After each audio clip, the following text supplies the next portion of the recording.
At the beginning of the 20th century, somewhere off the coast of West Africa, a German steamship was leaving the port. Suddenly, the weather got worse, and the vessel entered a thick fog. The sailors ran aground on a sandbank close to the shore. Luckily, no one was hurt, and they were even able to save their precious cargo. But the ship was stuck in the sand for good. And it was not alone there. Nearly the entire length of the western coast of Namibia is called Skeleton Coast. If the name sounds scary, that's because it is. This 976-mile-long beach line is among the most dangerous places on Earth. The local Bushman tribes believe that their supreme deity made this land when it was angry.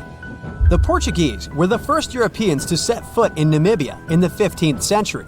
And yep, they didn't like Skeleton Coast either. Portuguese explorers thought this land presented the gates to the underworld. This is the place where the Namib Desert meets the Atlantic Ocean. It might be dangerous, but it's actually beautiful. Plus, it's a UNESCO World Heritage Site.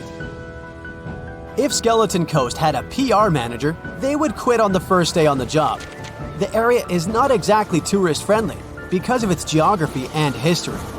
Beneath the sand and the waves, there is a secret ocean currently lurking for unsuspecting sailors. It's called Benguela Current. It flows towards the north along the coast of southern Africa. This part of the Atlantic is rich in marine life, but the current's land neighbor isn't that happy with the deal. This arid climate created the Namib Desert, one of the driest regions on Earth. And that marine life I just mentioned? It's sharks. 11 species of them to be exact. And yes, the great white decides to pop by once in a while. So far, we've got a desert landscape, strong currents, and sharks. Not a place for a beachside resort, definitely. But if someone ends up on Skeleton Coast, will they know they're in danger? Don't worry, they will. The beach is littered with wrecks of all sizes and shapes. If you remember that German ship I mentioned in the very beginning, its massive and rusted stern is now sticking out from the desert sand. There are some 500 wrecks in total scattered along the coast, and it's a mixed crowd, from Portuguese galleons centuries old to ships that ran ashore here in the 21st century. A modern fishing ship called Zela India managed to slip from its tow rope in 2008 and ended up on Skeleton Coast. Okay, it didn't escape on its own, it had some help from the elements. But it's better to be a tourist attraction on a beach than to be broken up for scrap. That's where the Trawler was originally going, poor thing. Skeleton Coast's most famous inhabitant, to call it such a place, is the wreck of the Dunedin Star. The British cargo liner ran aground here in 1942. The massive rescue operation that followed reveals why it's so dangerous for sailors to end up here. The rescuers managed to save all of the crew and passengers, but at a heavy price. An aircraft and a tugboat were lost in the process. It took the last of the rescuers a full 2 months to return home to Cape Town. Why, you might wonder?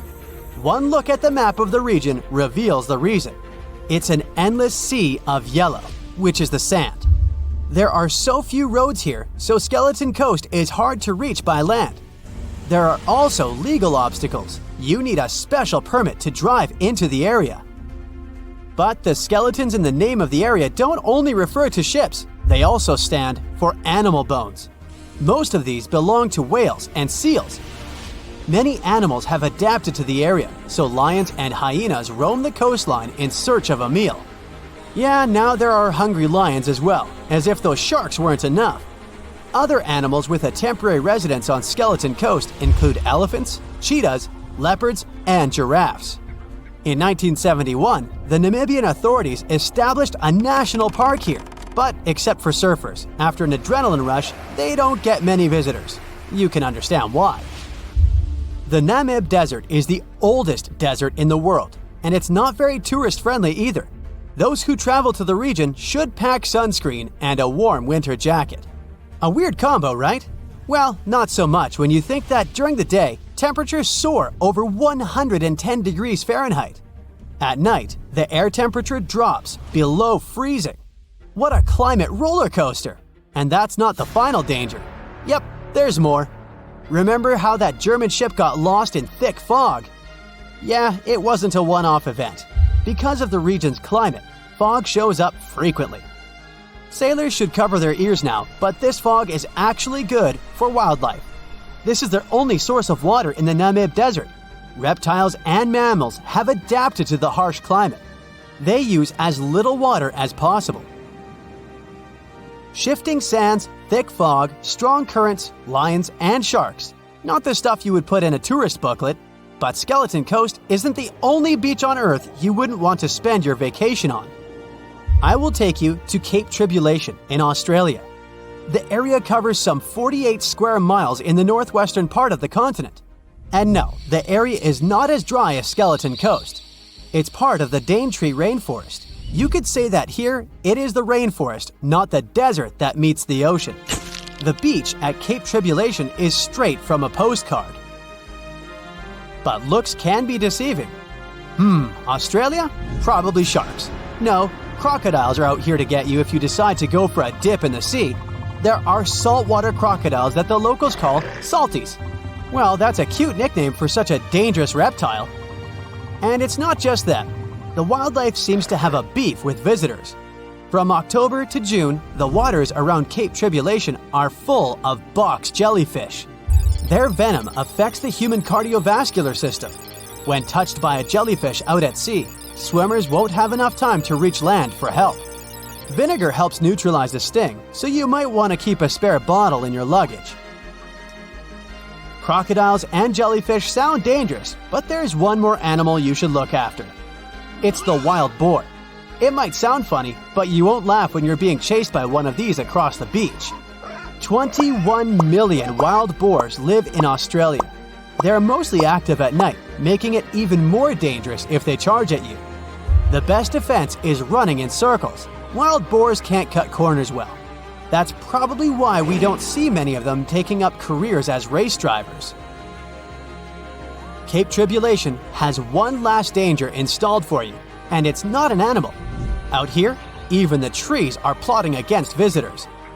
The stinging tree got its name for a reason. If you try to pick one of its beautiful red berries, it'll fight back. Its prickles are like tiny glass shards.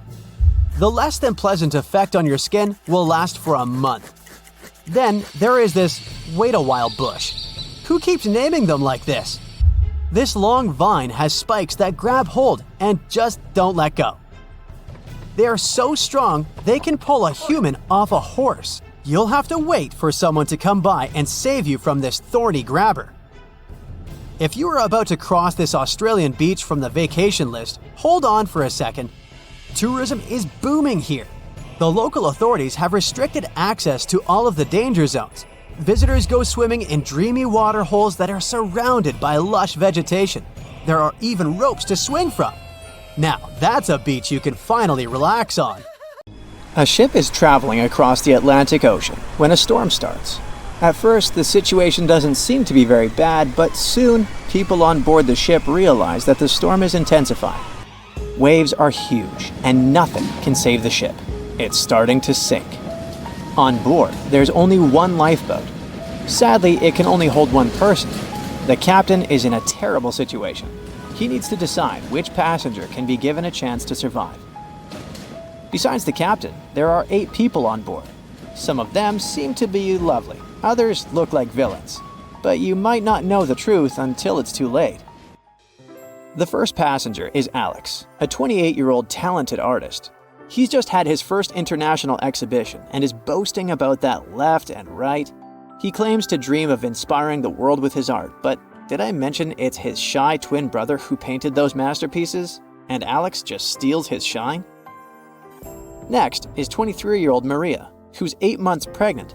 She's quite spoiled, often behaves unreasonably, and treats the staff on board badly.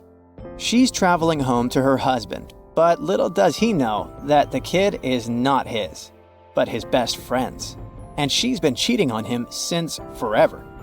Though we can't let this innocent soul perish, can we? Despite his untidy appearance, this 65-year-old scientist, Professor Marcus, is a leading researcher in the field of gene therapy. He's working on a breakthrough that could save millions of lives, but there are skeletons in his closet too. It's been 15 years since anyone saw his wife, Judith. Does Marcus's scientific progress have something to do with the mysterious disappearance of his wife? Dr. Anna is 34 years old. She's a surgeon who's saved hundreds of lives during natural disasters. She succeeded as a doctor, but failed as a parent. Her 3 daughters live with their dad and don't want to hear anything about their mother. 78-year-old Teresa is a widow whose family gave up on her because of her bad temper. She's traveling for the last time in her life to visit her late husband's grave. A little boy, Mark, is just 7 years old, but his unruly character has caused a lot of arguments between the other passengers. He's traveling alone since his parents are supposed to meet him on the shore. This brat's parents are too busy working, so he gets more and more uncontrollable. Who knows what he'll be capable of doing in 10 years or so? A robot android, Alpha 3, is also on board the ship. It has an artificial intelligence created to assist in expeditions. It can also control the ship in emergency cases. And the last passenger is Emily. This beautiful and charming woman is 30 years old. She lives off of powerful, old, rich men and has enough money to burn. She hasn't worked a single day in her entire life and just travels the world. To make his choice, the captain invites each of the passengers to listen to their stories. He asks each of them just one question. Why would you be the one to survive? Alex says, "You see, my art can inspire and change the world. Looking at my works, they help people see the beauty of life, especially during difficult times. I must continue living. I have so much to show through my paintings." Maria answers, "Can't you see that a new life is growing inside my body? It's me and my unborn kid who must survive. We risk losing a talented doctor or an artist in the future. It's not just my life we're talking about." Professor Marcus says, "My work is not finished yet. It might save thousands of lives. I'm close to a breakthrough and I need to live to make it." Dr. Anna says, "My hands save lives. I have proven many times that I can do the impossible in extreme conditions. The world can't lose my skills and knowledge." The elderly woman begs, "Please, you must understand me. I might have lived a long life, but I want to see my husband's grave." Mark says, "I'm still a kid. My parents are waiting for me at home. I want to hug my mom and dad." Alpha 3 states that it was created to serve and help people. Its ability to analyze situations and make rational decisions in a crisis can be used to prevent future disasters. Emily admits, "Look at me. Doesn't every person have their unique value? I'm young and beautiful, and I have a lot of potential. Surely you see it." the captain is desperate. How can he, a mere mortal, decide who should live and who he should take this chance away from? After pacing his cabin and hitting the walls with his fists, he decides to estimate passengers' value and see how useful they are. Alex, as a talented artist, can influence society through his art, providing inspiration for thousands of people who will see his masterpieces. But no one knows where his ego can bring him. Plus, remember who the real artist is. Saving Maria means saving her unborn child. But however cynical it may sound, the contribution of these 2 lives to the future of society is assumed, but not guaranteed. What if that child grows up to become a criminal? Professor Marcus can indeed provide significant benefits to society through his scientific research, but he isn't young. What if he doesn't live long enough to finish his work? Dr. Anna is a surgeon. She's already saved a lot of lives and will definitely continue to do so in the future. Her ability to provide immediate medical assistance in critical situations makes her one of the most valuable candidates for survival, since she can directly and regularly save lives. At the same time, she is a terrible mother, and it'll definitely influence the lives of her daughters. Teresa is living history and experience, but unfortunately, her ability to continue contributing to society is limited. In simple words, she's old, and we don't know how much time she has left. Mark is in a similar situation. He has the potential for a long and productive life, but his immediate contribution to society is limited. His survival is based on the potential for future contribution, which is difficult to estimate at the moment. Alpha 3 can provide valuable technical assistance and functional support, but as a robot, it does not add to human well-being directly. As for Emily, despite her beauty, her achievements are minimal. On the other hand, she's only dating wealthy and influential people, and thus has a lot of influence on society of her own. Now, from the perspective of how much profit each of the passengers can bring, saving Dr. Anna seems to be one of the most logical choices. Her knowledge and skills can save many lives in the future, which means the greatest good for the greatest number. But let's have a look at the captain's choice. In the end, after listening to all the passengers and pressed for time, the man decides to save Emily. Can you figure out why he's made such an unexpected choice? Write your answer in the comments below. You can also pause the video to think it over. Okay, I suppose you're ready for the answer to be revealed. You see, even though each passenger presented very compelling arguments for why they should be saved, the captain was particularly moved by Emily's charm and attractiveness. And even though there were more logical candidates in terms of utilitarianism and humanism, the captain succumbed to his personal feelings and preferences, which influenced his decision. This riddle illustrates that in real life, people often make choices based on their sympathies and preferences rather than logic or public benefit. This is because emotions and personal relationships can have a strong influence on our perception of situations and decision-making. Here's a real-life example. HR managers tend to choose candidates they like or share common interests with, and it doesn't matter that other candidates might have more suitable skills or experience. This phenomenon is known as the similarity effect. Now, I've got an important question for you. Which passenger would you save? Share your choice in the comments. But I'd like to remind you that there is no correct answer. There's a ship drifting somewhere in the ocean without a crew. The last time someone saw it was over 50 years ago. Its story reminds of that of the Flying Dutchman, a ship that's bound to sail forever and bring disaster to whoever sees it at sea. At least the legend says so. Unlike the Flying Dutchman, the SS Bay Chimo was definitely real and built for a German company in Hamburg and began as an ordinary cargo ship. It was trading supplies between Hamburg and Sweden in the Baltic Sea starting from 1914. It had a strong steam engine and a hull made of steel. A few years later, it became British property.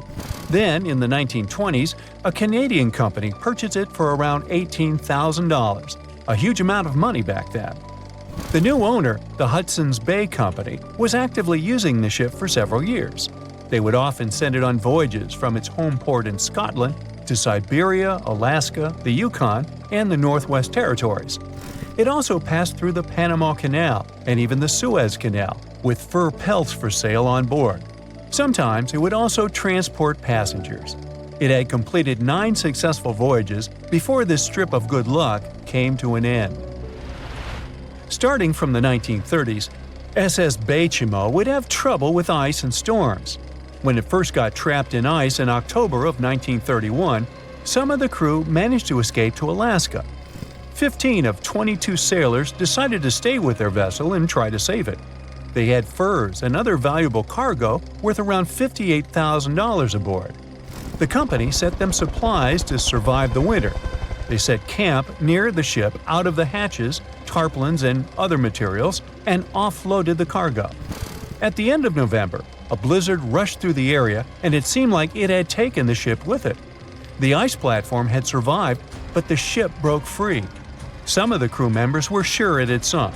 But soon after, they heard from one of the locals who had spotted their ship around 45 miles away from their camp. The crew moved on with their lives, and the ship started its journey as a runaway vessel. People would spot SS Bay Chimo once a year or so, all the way until 1965. It was mostly spotted off the coast of Alaska. A man going to Nome with his sled dog, along with prospectors, explorers, and treasure hunters, all claimed to have seen SS Bechimo. Someone tried to board it and take it to port, but ended up stranded on it for days because of horrible weather.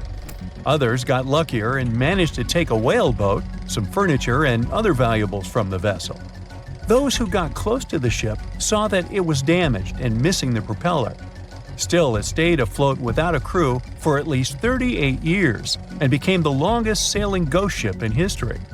In 2006, the Alaskan authorities started a project to solve the mystery of this ghost ship of the Arctic and finally find SS Bechimo, either still above or below the water. So far, the project has not been a success. SS Bechimo remains one of the estimated 4,000 ships that have disappeared off Alaskan shores. If the legend of the 17th century isn't lying, this ghost ship could be sailing somewhere along the Flying Dutchman. It belonged to the Dutch East India Company. Its captain managed to do the impossible for that time and sailed from Holland to Indonesia in only 3 months.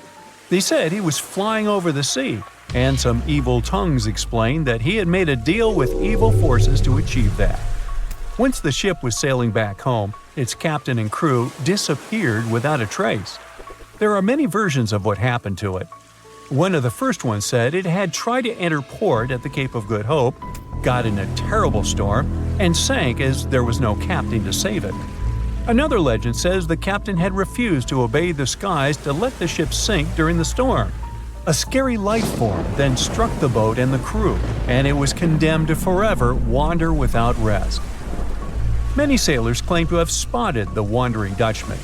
The Duke of York, who was to become King of England, mentioned having seen it in Australian waters. Right after spotting the ship, the man who saw it first fell from the top of the mast and didn't survive. There were more encounters with this legendary ship up to the middle of the 20th century. Ships would nearly collide with it as the Flying Dutchman jumped out of the blue. Scientists have a more logical explanation for this mystery: Fata Morgana, not to be confused with Hakuna Matata.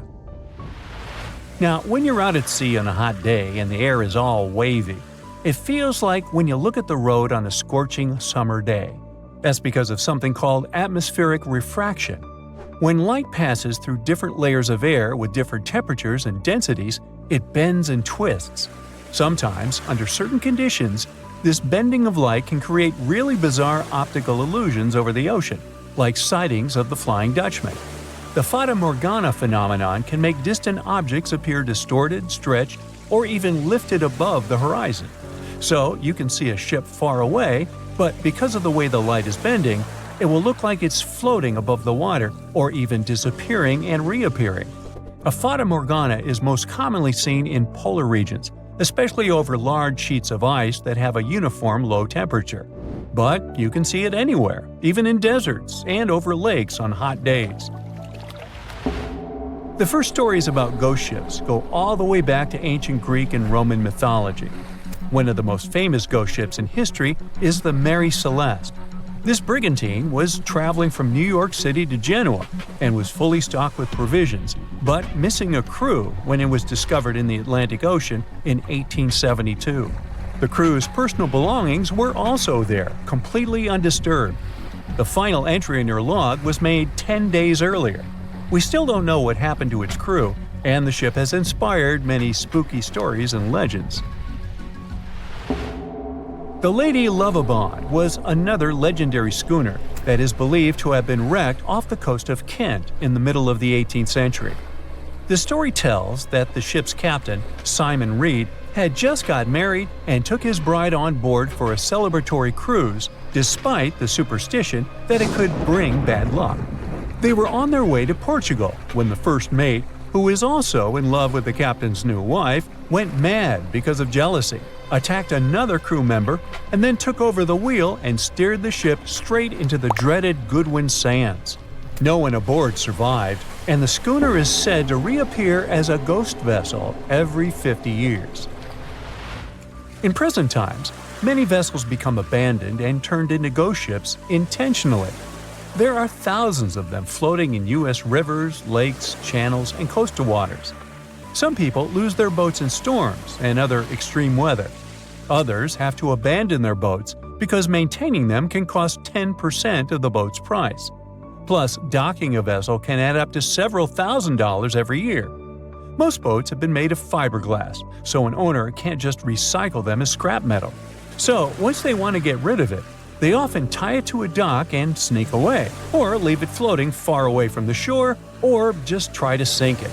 When ghost ships sink in shallow waters, they can cause damage to coral reefs, mangroves, marshlands, oyster habitats, and wetlands.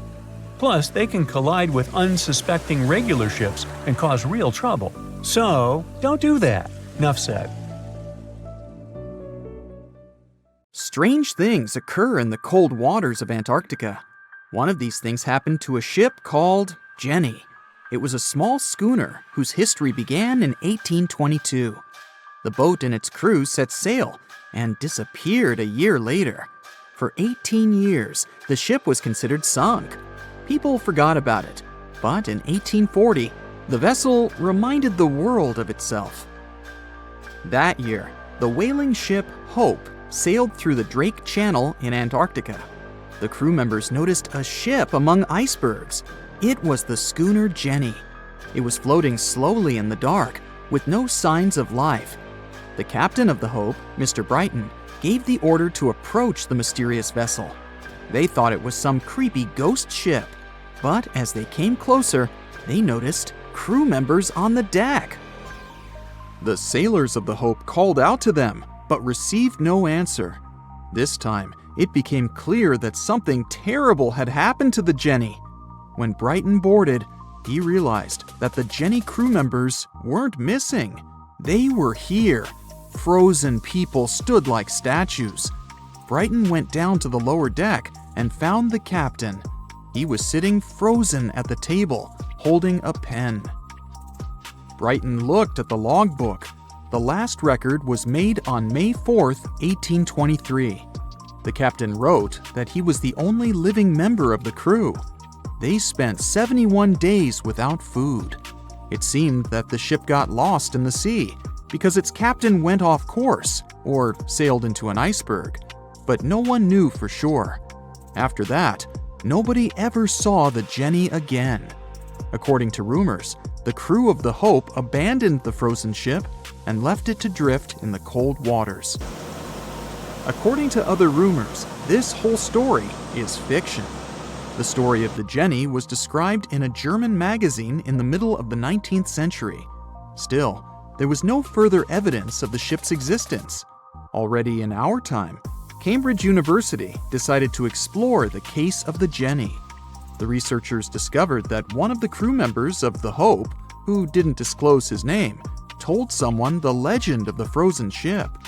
Someone shared the story with another guy, and it was published in a German magazine called Globus. And that's all. There was no other evidence. One of the most famous ghost ships was the Mary Celeste, and there's no doubt about its existence. The history of this vessel was documented in court. People wrote about it in newspapers, but the most exciting thing is that the ship continued to be used even after 10 people disappeared from its deck. The history of the Mary Celeste began in Canada in 1861. When it was first built, the ship was called the Amazon. It changed captains several times, and it also hit some rocks. The boat was sold, bought, then sold again, repaired, and sailed under the name Mary Celeste. In 1872, it had a new captain, Benjamin Briggs. He was a decent, brave man with a lot of experience in navigation. He had a beloved wife, a daughter, and a son. When he went on his last voyage, he took his wife and daughter with him, and his son stayed in America. In November of 1872, the Mary Celeste sailed from the port to New York with 10 people on board and disappeared. 8 days later, another ship, the Dei Gratia, also left New York and followed the same route. Dei Gratia's captain, David Morehouse, noticed the Mary Celeste and immediately realized something was wrong. The ship was moving too freely, as if no one was controlling it. The captain tried to contact the crew members, but no one answered him. Then, together with other sailors, he climbed aboard the Mary Celeste. The ship was in good condition. There was no damage. The hold was slightly filled with water, but it could be easily pumped out. Everything seemed fine, but one lifeboat was missing. The crew members' valuables were in their cabins. The cargo was in the hold. The supplies of water and food were untouched. Judging by the records in the logbook, the ship was caught in a storm, but it was not too strong. Other ships also sailed through this storm, but nothing bad happened to them. The last record was dated November 25th, and it claimed that everything was fine. The sails of the Mary Celeste were slightly damaged, but perhaps it happened after the crew had disappeared. The whole ship was in excellent condition, but what made the people leave it? Part of the crew of the Dei Gratia stayed on board the Mary Celeste to bring it to dry land. Everything went well. They delivered the ship to the closest port. Next, the captain of the Dei Gratia appeared before the court and told about what had happened. However, the prosecutor and the judge didn't want to believe in the story of the Mary Celeste. They were sure the captain got rid of the ship's crew to get money for its cargo.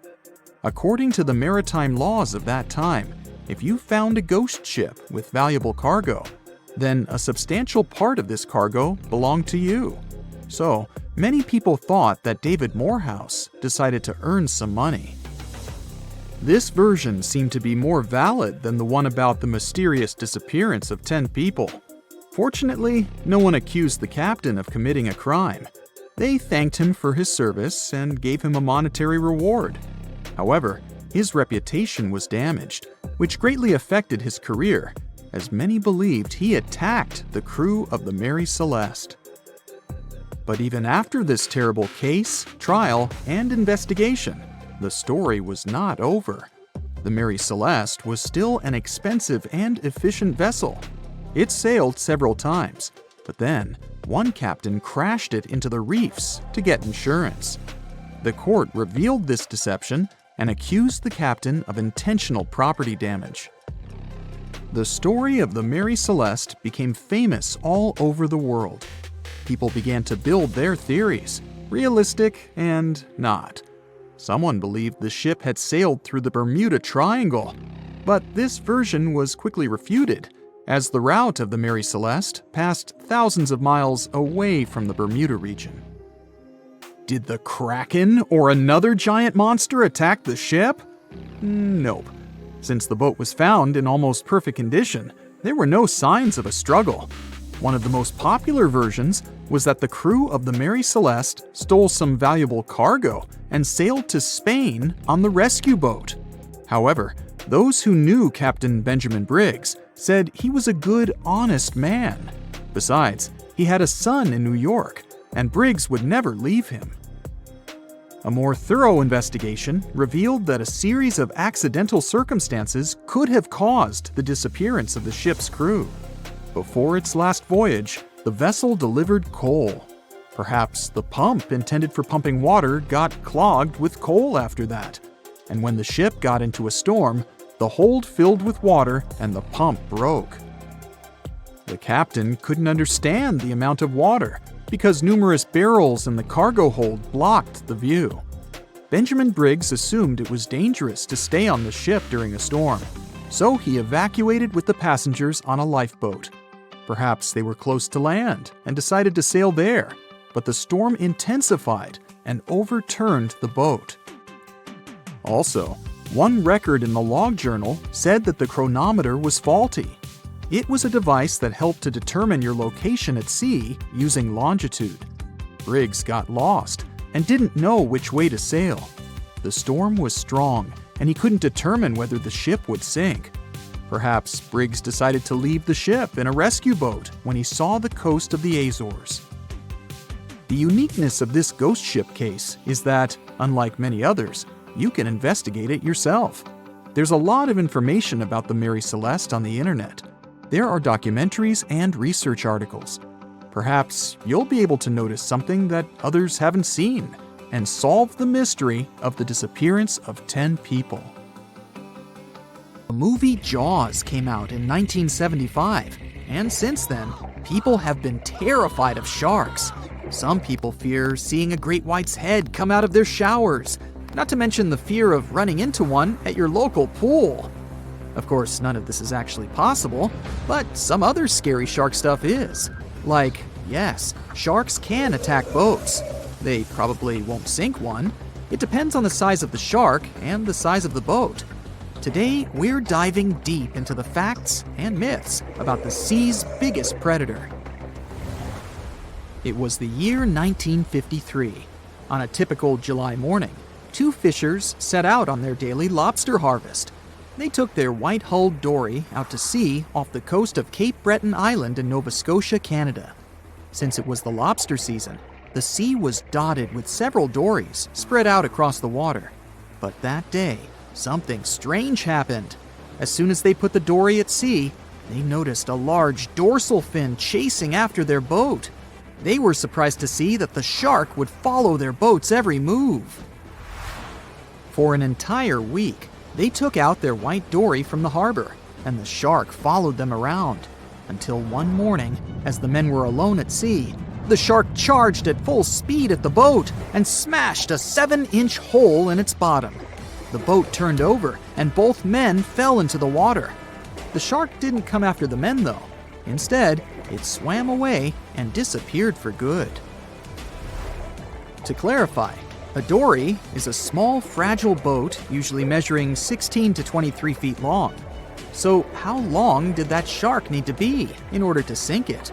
Well, as soon as the boat was retrieved from the ocean, researchers found something interesting. One of the shark's teeth was found stuck in the hull. According to Harvard experts that analyzed the tooth, it most certainly belonged to a 12-foot white shark that weighed around 1,200 pounds. One thing intrigues scientists a whole lot. The great white didn't seem to be interested in the man aboard, but rather in the boat itself. The question is, why? Some people suppose that this great white followed the dory around because it was white, and the animal probably thought it was some big white mammal. It's not the first boat a shark has attacked. You see, sharks don't attempt to sink boats because they're mean and evil. Rather, it's due to murky waters and hard materials that make them mistake inanimate objects for their usual lunch menu. But that's not what we've learned from popular culture. In Jaws, the protagonist shark managed to poke several holes in the orca as it rammed the boat. The orca was a Nova Scotia-style fishing boat made out of wood planks. It wasn't a huge boat, so it seemed plausible that a great white could ram it. But, according to Mythbusters, that's very far from the truth. A great white swimming at its maximum speed wouldn't be able to take down a medium-sized fishing vessel. The same goes for bigger boats. Some bull sharks or great whites can turn over smaller vessels, though, like kayaks or small boats. If this happens, it's most likely because they think it's a sea mammal and nudge it before taking the first bite. No scientist can say for sure why they do this, only that it's usually a misunderstanding on behalf of the animal. The Shark Research Committee, a nonprofit scientific research organization, has documented a lot of shark attacks on inanimate objects and is trying to answer that question more thoroughly. So far, they've observed several attacks on objects such as crab trap buoys and inflatable float bags. The website has also registered 2 famous attacks on boats. The first one happened in 1959, and a shark left a tooth on the hull of a boat. Researchers later identified it as belonging to a 12-foot great white. The report of the other attack, which happened in 1989, claims that a boat was circled by a great white before the animal swam at the vessel at full speed and hit the boat several times. Of course, those who suffer the most from shark attacks and encounters aren't boats. It's surfers. As far as we know, surfers look like giant wobbly seals from the shark's perspective. According to the Shark Research Committee, There have been 41 confirmed shark attacks on surfers on the west coast of North America over the course of the last century. So, should we be so afraid of sharks after all? Let's learn more about these magnificent sea creatures. Off the top of your head, how many shark species can you name? 4, 8, 10? Well, there are over 500 species of sharks swimming in the ocean. They vary from tiny specimens, about the size of a human hand, to up to 39-foot-long creatures.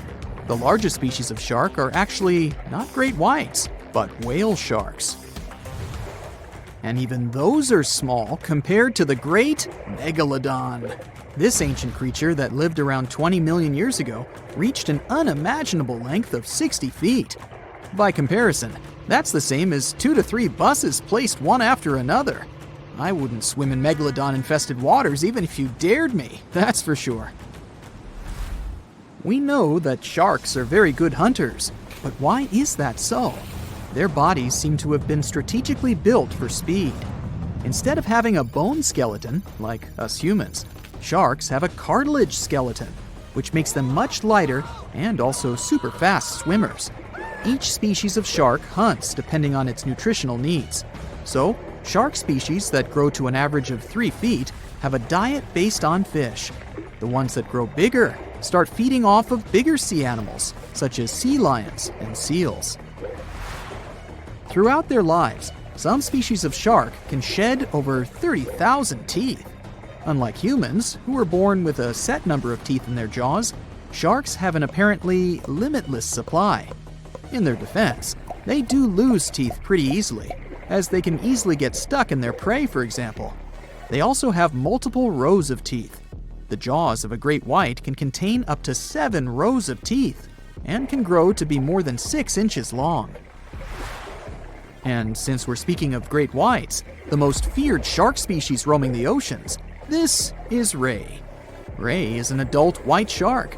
He can swim up to 50 miles a day, so he needs a lot of fat in order to keep his body functioning. Funny thing about Ray, when he opens his jaws to hunt, his eyes roll back together with his head, so his sight is hindered when he's taking a bite. Now, he does like it when the water is murky and underwater visibility is low. That's because it makes it harder for his prey to spot him coming. These conditions can make it easier for him to grab that yummy seal. But this can also make it easy for him to mistake a random boat for lunch and end up scaring some humans. Some Hollywood movies love to portray sharks as having superpowers. Although they're not innately cruel, one species of shark does have something that can be considered bizarre. Hammerhead sharks, one of the most dangerous species of sharks, have a sort of sixth sense. Inside their heads, they have electroreceptor organs called ampullae of Lorenzini. These organs allow sharks to detect the electromagnetic fields of all living things in the ocean. This ups their hunting abilities to another level. They can even find prey hidden in the sand, because they sense its electromagnetic field. You should know one thing. If a shark lives in a balanced ecosystem, it won't feel the need to attack unknown things. These animals are curious, though, so maybe we should cut them some slack when they bite a piece off a random boat. As an experienced sailor and the first man to ever sail non-stop on his own around North and South America, Matt Rutherford has seen a lot during his voyages.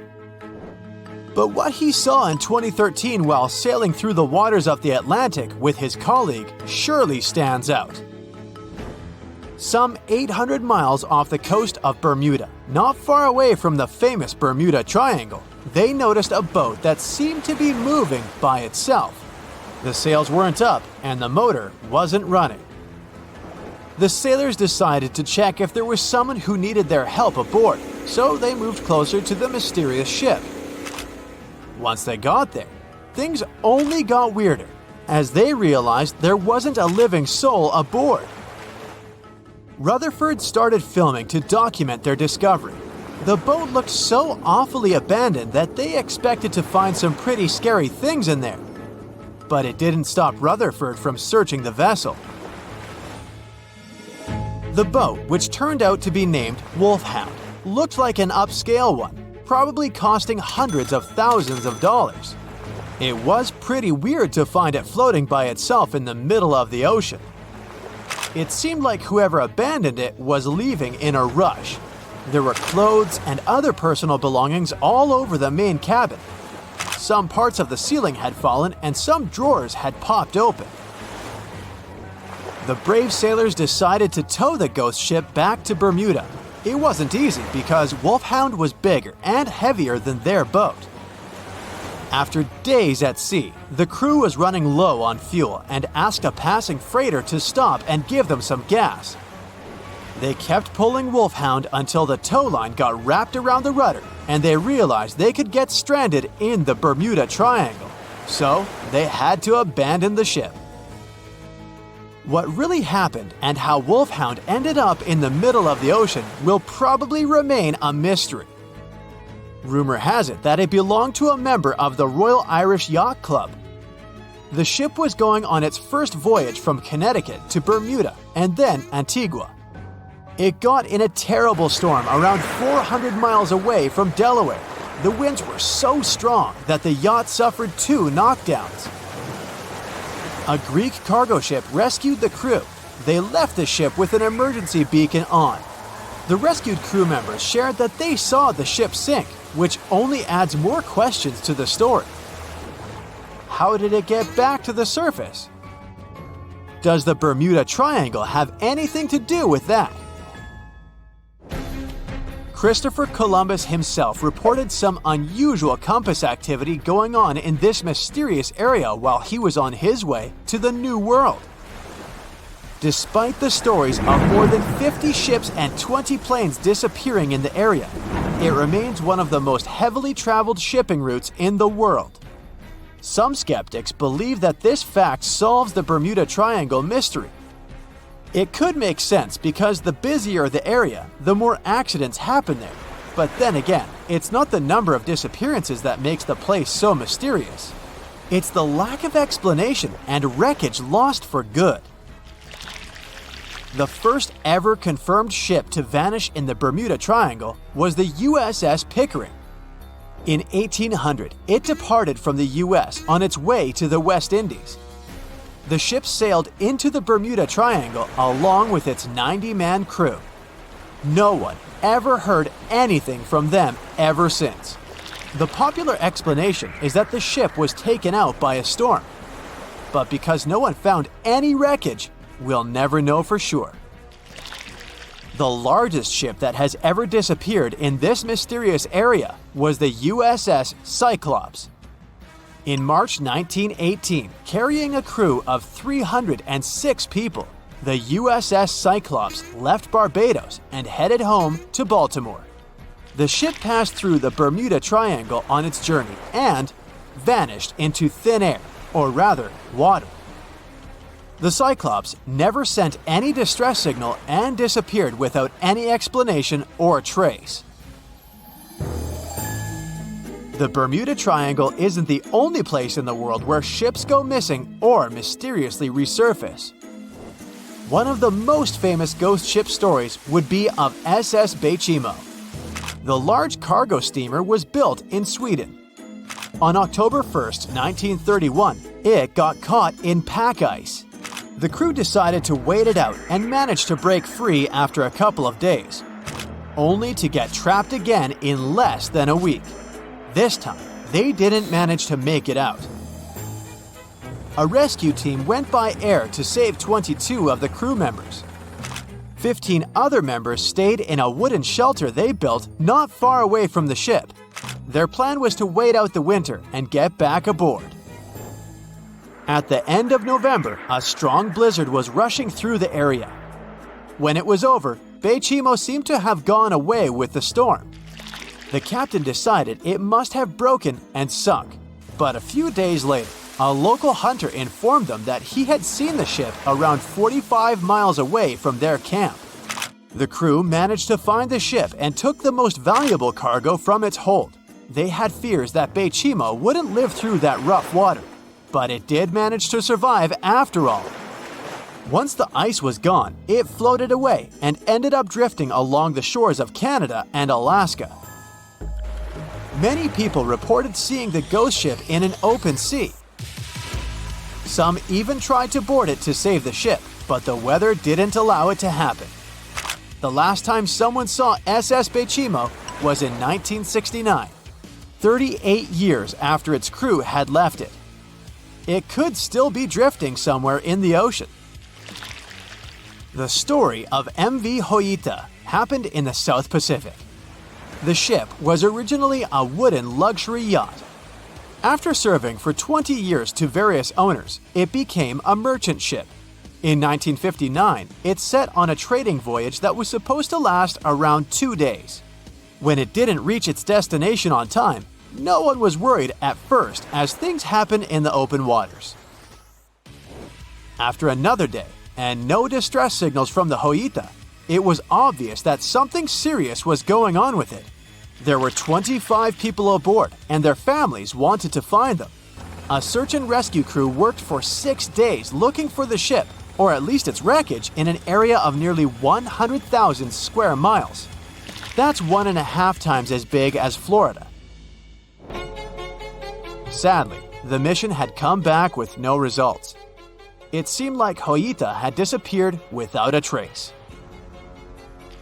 A month later, another merchant ship noticed Hoita drifting in the ocean, miles and miles away from its original route, and none of the crew members or passengers were on board. The cargo had also disappeared. The lifeboats were also gone, so the people must have escaped the ship hoping to save themselves.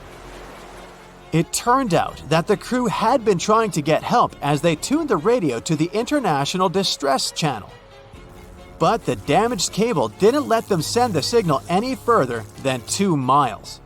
It also looked like when they were leaving the ship, the crew took the logbook with them, and we still don't know what exactly happened to Hoita. Family members of those who were on board are still looking for answers. One professor claims it must have been a corroded pipe that leaked and flooded the vessel, but we'll most likely never know for sure. In the Pacific Ocean, near Japan, there is an area nicknamed the Devil's Sea. It's believed to be one of the 12 vile vortices around the Earth.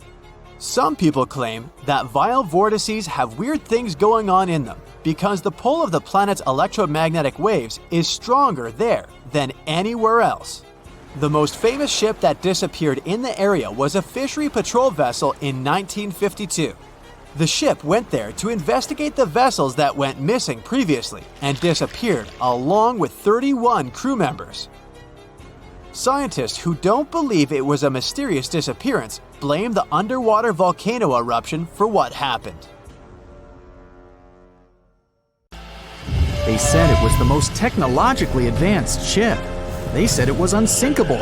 And when it sank, they made a movie about it. These were the main reasons why the Titanic disaster became world famous. But unfortunately, this is not the only large-scale shipwreck. And sadly, there have been cases much worse than the tragedy of the Titanic. One of them occurred on April 27, 1865. The Sultana steamboat carried passengers and cargo daily between St. Louis and New Orleans. It was a pretty large wooden boat with 3 decks and was 260 feet long and 70 feet wide, almost twice the size of a basketball court. The ship could carry about 350 passengers, but on that unfortunate day, more than 2,000 people were on it. On April 23rd, she was making a routine voyage from New Orleans when it broke down. Something was wrong with the boiler, so the vessel docked in Vicksburg for repairs. At the port, the ship's captain, James Cass Mason, found out about an excellent opportunity to earn a lot of money. All he needed to do was to transfer a large group of former prisoners to the north. The captain agreed to do it, but the problem was that the boiler required a lot of time to repair. Mason was afraid that his competitors would take the job, so he decided to sail despite the malfunction the ship had. He patched up the holes in the boiler instead of a big repair and invited all the ex-prisoners on board. So, there was a broken boiler, an excess number of passengers, a lack of lifeboats, and not the best river conditions. Also, the captain refused to send the ex-prisoners to the hold, so they were all with ordinary passengers. There were strong chances for a shipwreck, but the greedy desire to earn more money was stronger. The Sultana went on a voyage and sailed up the river for 2 days. At this time, one of the biggest Mississippi floods in history began. The river overflowed its shores because of the flood, with the water level rising several feet. All the trees on the shore disappeared, and only the tops were sticking out of the water. The ship sailed opposite this powerful current, making the boiler work too hard. On the evening of April 26th, the Sultana arrived in Memphis, Tennessee, and they loaded even more, 120 tons of sugar and 200 passengers. She got incredibly heavy. Around midnight, the ship continued its dangerous journey. The captain sailed to barges to load a shipment of coal. At 1 a.m., the vessel left the barge. At 2 a.m., the broken boiler, unable to withstand the load, suddenly exploded. The Sultana was just 7 miles north of Memphis. Few people survived that day. The problem was that passengers trying to escape from the fire jumped into a cold river with a strong current. The Sultana disaster is considered the most tragic shipwreck in the history of the United States. The exact number of those who didn't survive is still unknown. According to various sources, this number was from 961 to 1,800 people. Don't be surprised that almost no one knows this story. There were many more survivors in the Titanic tragedy, and everybody heard about it. But the Sultana sank during one high-profile event. 12 days before the shipwreck, the country lost Abraham Lincoln. People hadn't yet recovered from this news, so no one paid much attention to the tragedy of the Sultana. Many catastrophes happened quite recently by historical standards. One of them occurred in 2002. The ferry La Jula was a Senegalese vessel. The ferry sailed twice a week, mainly along the coast of Dakar, carrying passengers who traded mango and palm oil. It made daily voyages and never faced severe problems, thanks to modern rescue equipment and good repair service. But one day, the ship's crew discovered a malfunction and sent the boat to port. For almost a year, La Jula was in a non-working condition, awaiting repairs. But it didn't get high-quality service. After poor maintenance, the ferry set off on its last voyage. On September 26, 2002, La Jula sailed between southern Senegal and Dakar, and at 11 p.m. headed toward Gambia, where a strong storm began. The wind raised high waves, but this wasn't critical for the large passenger ship unless the number of people on board didn't exceed the established norm. La Jula was supposed to carry about 500 passengers, but had many more people that day. Too many passengers, poor repairs, and a strong storm caused severe problems for the ship. But the main factor in the shipwreck was that La Jula was only built for sailing in coastal waters, but that day, it sailed far from the shore. Big waves started rocking the boat, and at some point, it just turned upside down. The ship's deck went underwater, and its lower part stuck above the surface like an iceberg. All the passengers sitting in cabins fell on the ceiling and lost their orientation in space. There were no holes or damage in the ship's hull, and water flooded the lower decks for a long time. The vessel stood in a twisted position for several hours. Then, the boat began to sink when the water seeped through the deck and hold. The ocean was warm, but no one came to save the passengers. People had to wait almost 4 days to be rescued. Unfortunately, only a few managed to survive. The Philippines is a very dangerous area for ships. This place consists of several thousand islands and a vast area with shallow water. Ships can run aground and damage the hull with reefs and pitfalls. On September 20th, 1987, one of the most terrible disasters in navigation history occurred there. A Philippine passenger ferry called Dona Paz left one of the islands and sailed toward Manila. The sun was shining, the ocean was calm, and the visibility was good. But for some reason, the crew members didn't notice how the tanker Vector was approaching them. The two ships collided at low speed. The collision wasn't strong, but the problem was that the Vector had tons of oil on board, and the Dona Paz crashed into the cargo hold where that oil was stored. So it spilled all over the ocean, and then a spark slipped through. Not only did the two ships catch fire, but also filled with water. Both ships sank in a matter of seconds. Only a few dozen people survived that disaster. On September 27, 1854, the passenger ship Arctic sailed from Liverpool to New York. The fog came rolling down, and visibility got really bad. Another boat appeared out of the thick white haze, the French steamer Vesta. The ships were close enough to each other that a collision was inevitable. The French vessel was smaller, so it seemed to the Arctic's captain that Vesta had received a lot of damage. And while he was staring at the other ship, his boat got quickly filled with water. The captain gave the order to sail to the shore as fast as possible, but the ship's engines stopped working because of the flood. Then the ship's crew started to lower lifeboats with women and kids. Still, when rescuers found lifeboats with people, it turned out that only 87 out of 400 people survived, 65 crew members and 22 passengers. Surprisingly, there were only grown men among them. The ship's captain survived by clinging to the wreckage. All newspapers wrote about this story as one of the most terrible and shameful tragedies in navigation history. Survivors were criticized because they didn't save women and kids, and the crew members were accused of violating the law, since the safety of passengers should be higher than the safety of sailors. But despite this, none of them were brought to responsibility. Unfortunately, shipwrecks still occur to this day, but fortunately, there are fewer of them than before, thanks to modern navigation systems and radar. But no technology can guarantee there won't be a super strong storm or any other emergency that no one can foresee. More than 25 million people boarded cruise ships globally back in 2017. It may not seem like a lot, but that's more than the total population of Belgium. It's a great vacation alternative with an added bonus.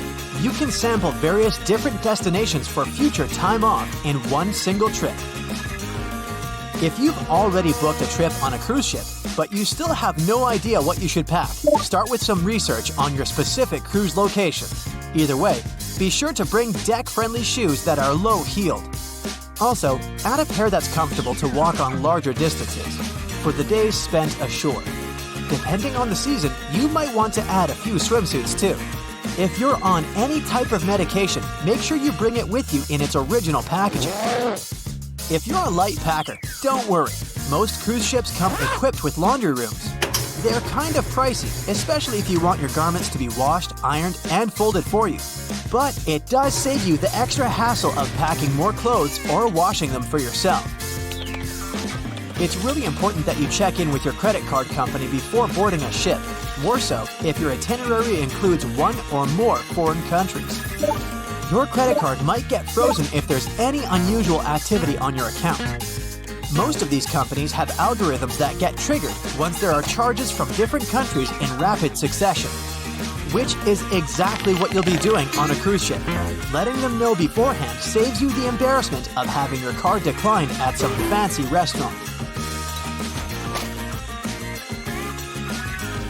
To make sure you get the best room, before booking it, check out the ship's deck plan.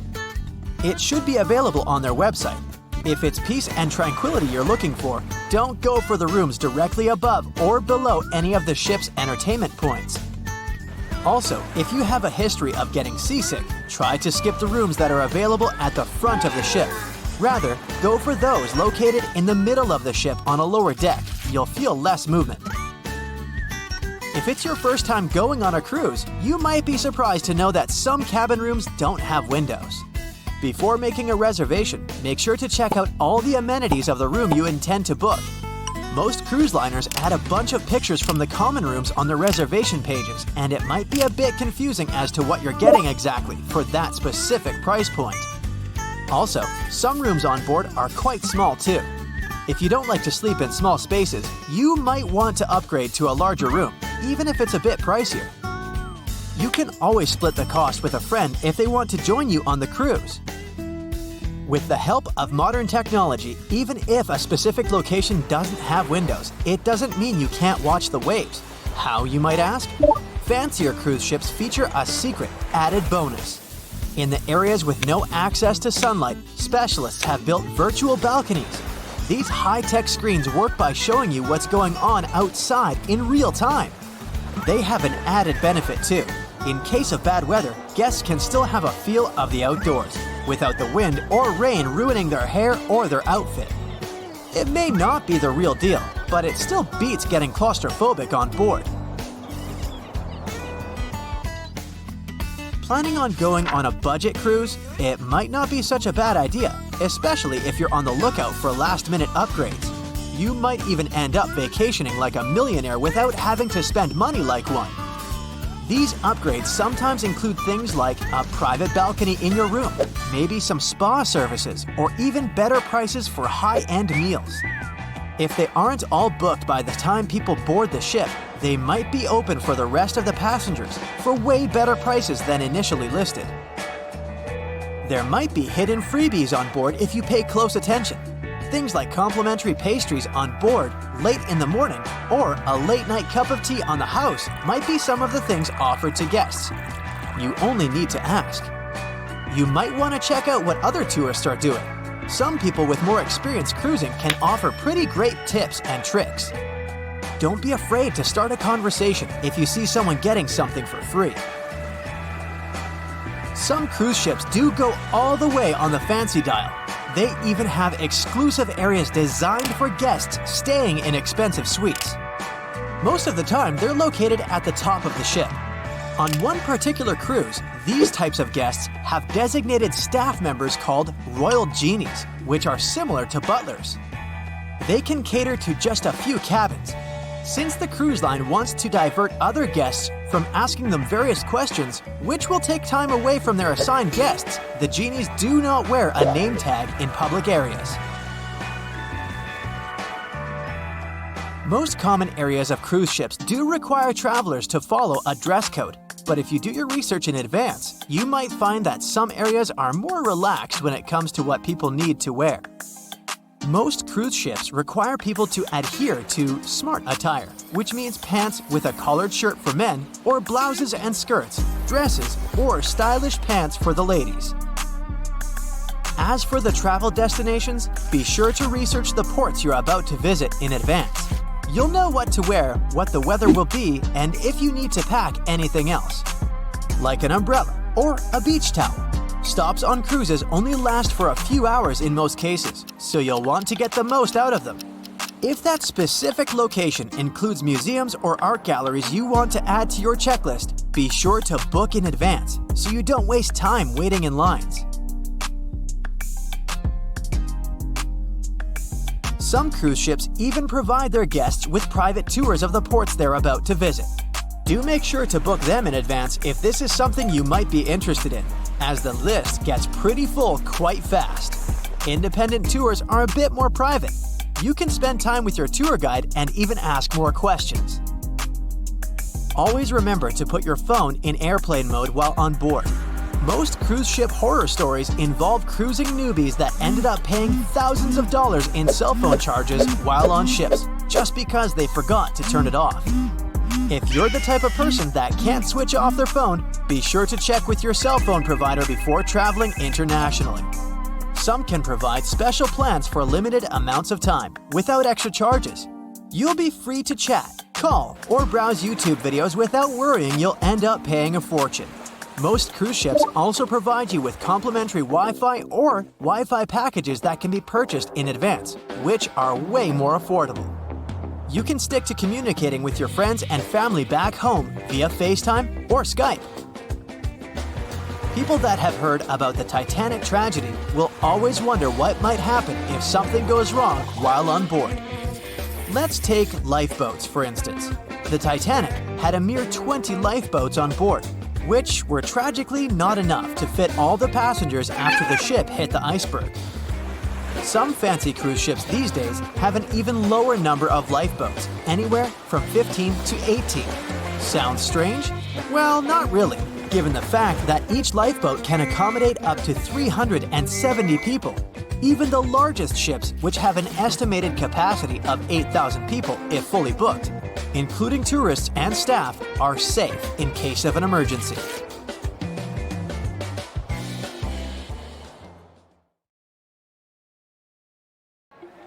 So in 2017, over 25 million people boarded cruise ships all over the world. Now, if you're keeping count, that's more than the total population of Greece. It's become America's favorite choice when it comes to going on vacation. It's easy to see why hopping aboard a cruise ship becomes more popular each year. Heading out on a cruise is also coming back in style with newer generations. 2/3 of Gen Y and millennials say that cruising is their new preferred type of vacation. How's that? Well, let's see. It's easy to plan in advance. On board, you can find activities for all family members, and you get a chance to visit several different destinations in one trip. An added bonus of booking a cruise? You can sample various places for a future time off.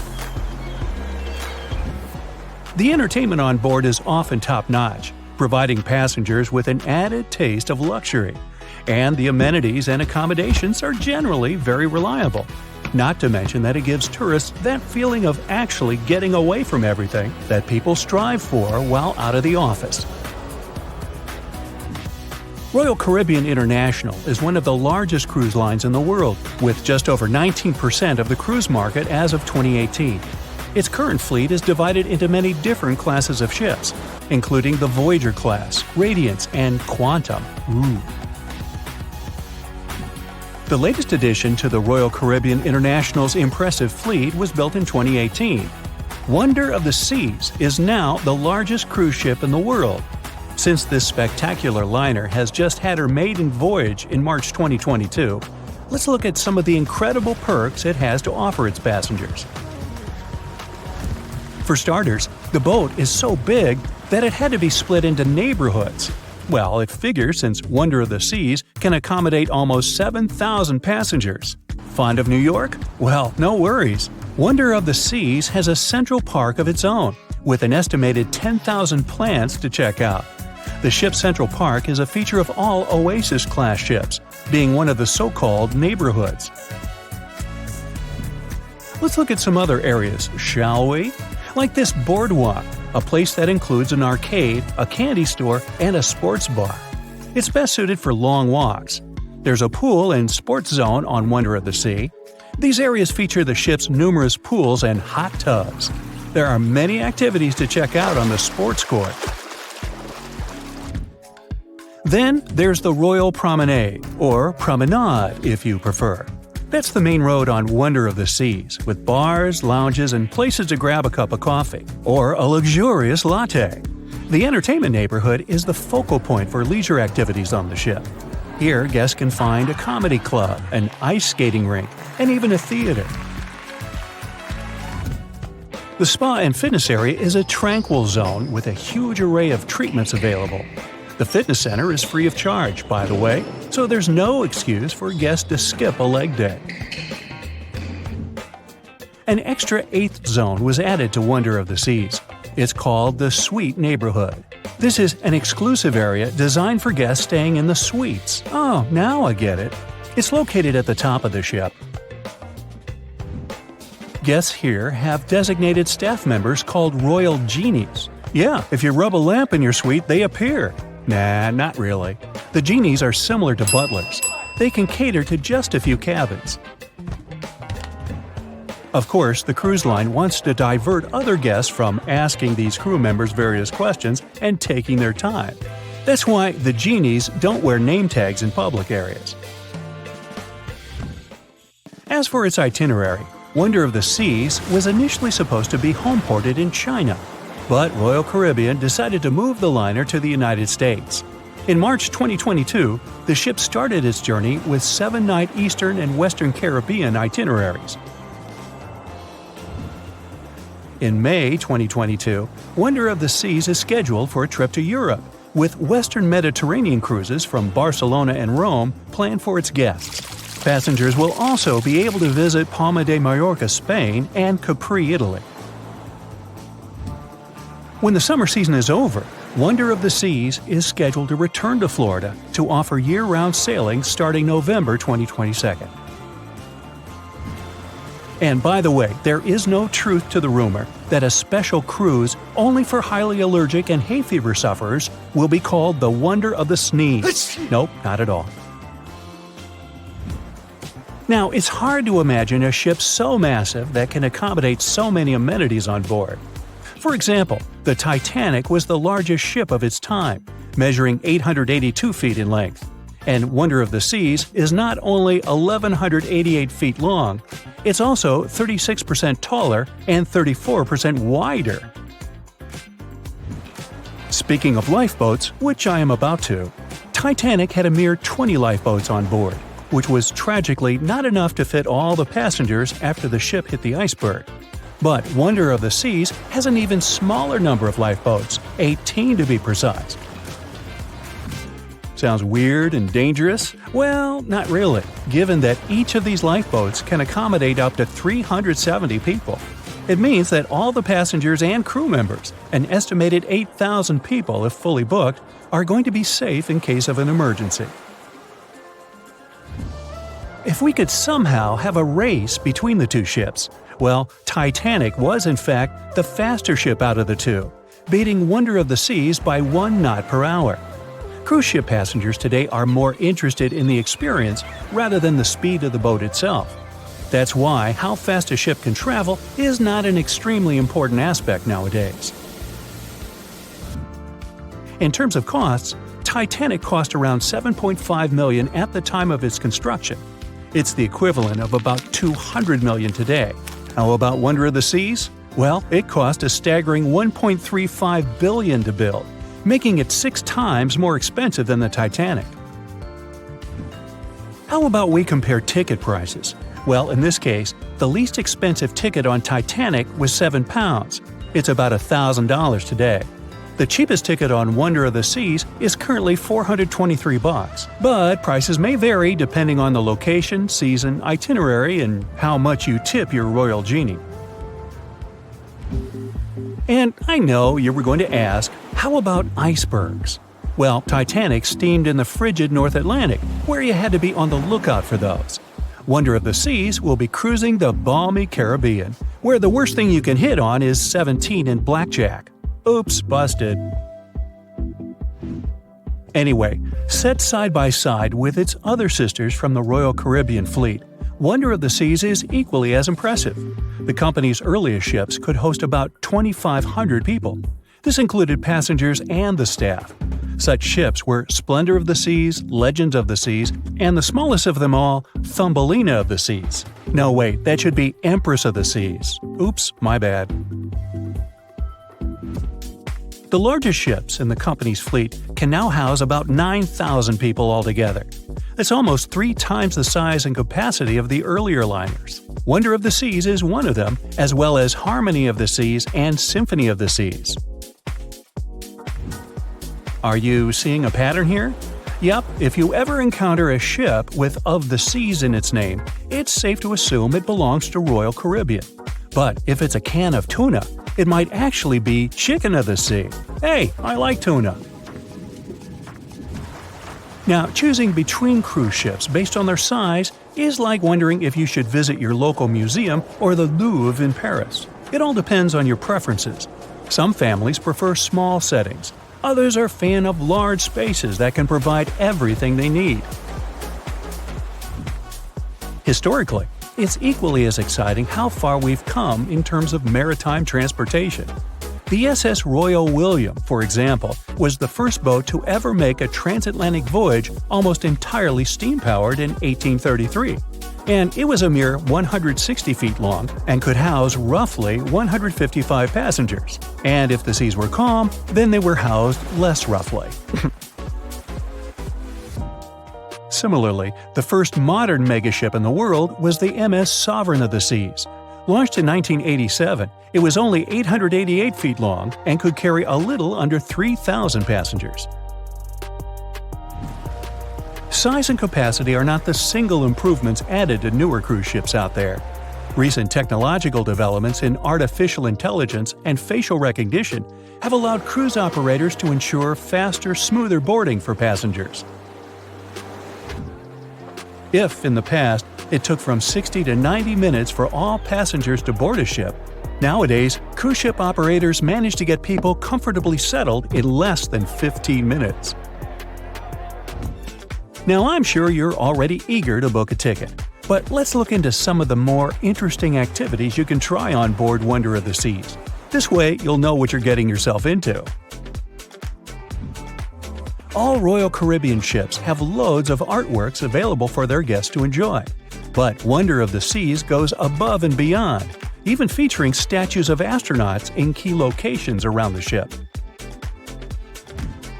You'll find the first astronaut looking through the glass at the promenade, while a second one is busy rock climbing at the boardwalk. The third and last astronaut is more of a movie fan. This statue can be found near the movie screen sitting area. Going astronaut sightseeing is proving to be quite the experience among guests. In the areas with no access to sunlight, Wonder of the Seas features virtual balconies. In case of bad weather, guests can still have a feeling of the outdoors, but without having to hide from wind or rain. Teenagers have a place of their own reserved on the ship. There's a special club with a private hot tub, selfie area, games, and comfortable seating. The inside part of this club features a vending machine, an interesting collection of literature, and tables for foosball. Well, sign me up. April 1912 marked one of the most terrible tragedies in the history of the world. The most unsinkable vessel, the pinnacle of engineering at that time, the huge Titanic, sank. On that dark, moonless night, the ship had many chances to save its passengers. There was another ship just a few miles away that could have saved the Titanic, but it didn't. It wasn't a phantom ship, and it's not some legend or a theory. This is a documented reality. There are records and witnesses' statements confirming this. But why didn't this ship help?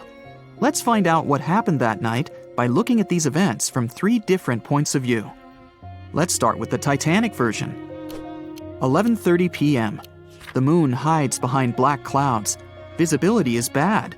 Everything is calm on the Titanic. Under the captain's guidance, the communications operator stays in touch with the mainland through the radio. At this moment, some stranger breaks into the frequency, interrupting the operator's communication.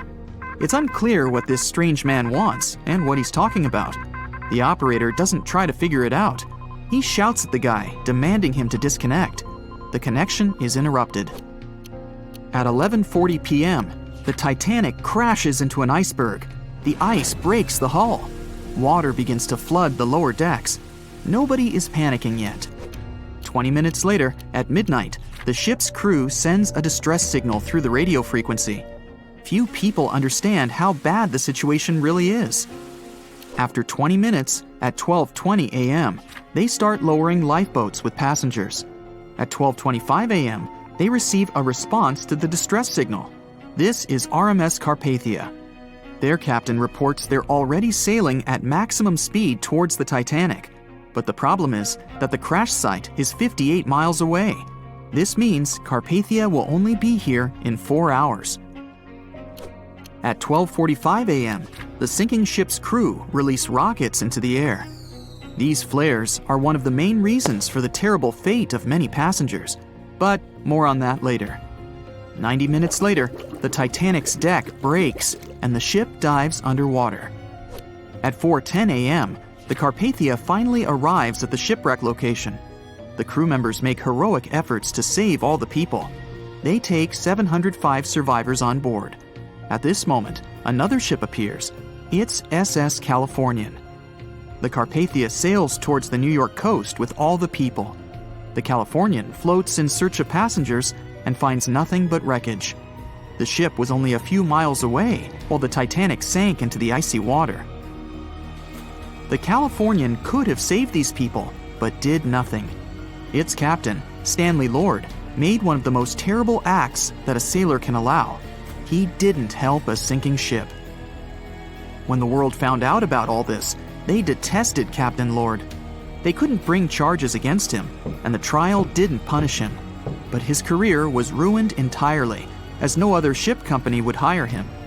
Despite this, he never confessed he had been guilty. Before he passed away, the captain said it hadn't been his fault. If this was true, then what happened there? This brings us to the Californian version. It's the night of April 14th. The Californian is sailing in the cold waters of the North Atlantic. The ship gets into a section with a lot of icebergs. At 10:10 p.m., Captain Lord stops the ship. It's too dangerous to move around this area, as they can damage the hull. At 11 p.m., the ship starts drifting. It's impossible to move in such conditions with such poor visibility.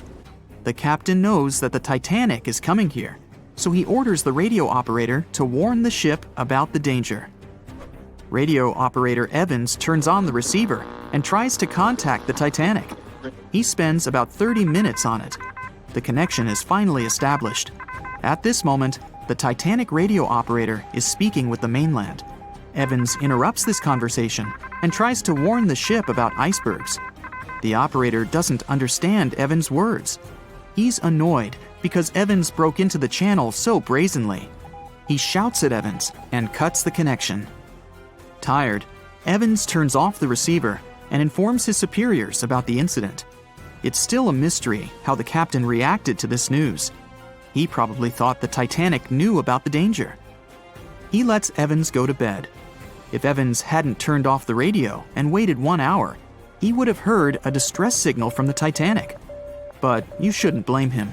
At this point, he has no official reason to stay at the transmitter. Evans is too exhausted and can't fight drowsiness. So, Evans goes to bed. The Titanic begins to sink. Its captain sends a distress signal.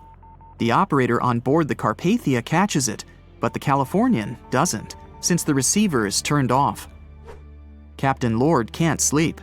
He feels that something is wrong. Meanwhile, the Titanic is rapidly sinking under the water. The captain gives the order to launch rockets into the air. And here is where one of the critical mistakes takes place. They release warning lights, but they are not red. The crew forgot to take red rockets on board for some reason, so they lit up the sky with a bright white light. If you need to send a distress signal, you need to release red lights. Captain Lord sees these lights, but doesn't perceive them as a cry for help. It can't be that there are no standard red rockets on such a massive ship as the Titanic. But, unfortunately, it can. Captain Lord thinks the Titanic is sailing away. Perhaps there is some unknown reason behind those white lights, but he doesn't really know. So, Captain Lord has no idea that the Titanic is sinking.